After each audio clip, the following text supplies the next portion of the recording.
किसी भी पॉइंट पे कभी भी ब्लीडिंग होना कोई अच्छा साइन नहीं है. It is always abnormal.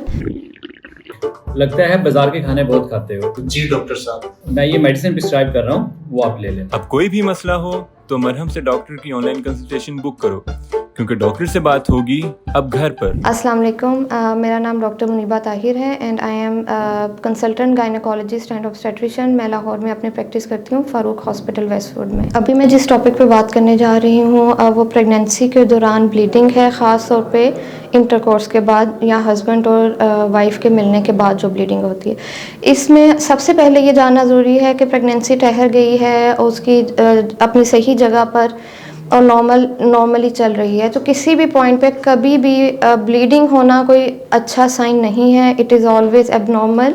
तो इसमें आपको जो है अपने डॉक्टर से कांटेक्ट करने की ज़रूरत है.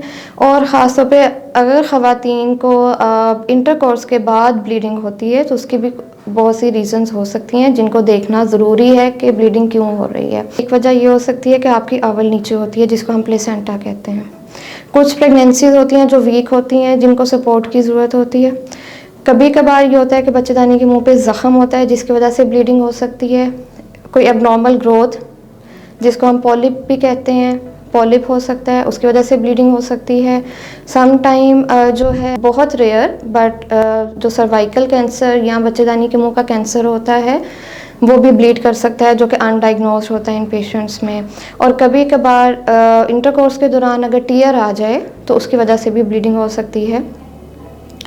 मगर द इम्पॉर्टेंट लेसन जो है वो ये है कि ब्लीडिंग जो भी आपको प्रेगनेंसी में होती है दैट इज़ नॉट नॉर्मल. इसमें आपको अपने डॉक्टर से कांटेक्ट करना है ताकि आप जान सकें कि इसकी क्या वजह है और आपको उसके अकॉर्डिंगली ट्रीटमेंट या जो केयर आपको रिक्वायर्ड है, ज़रूरी है, वो बताई जा सके, ताकि आप अपनी प्रेगनेंसी को नॉर्मली लेकर चलें और आपको एक अच्छा आउटकम मिले और हेल्दी बेबी मिले. Thank you.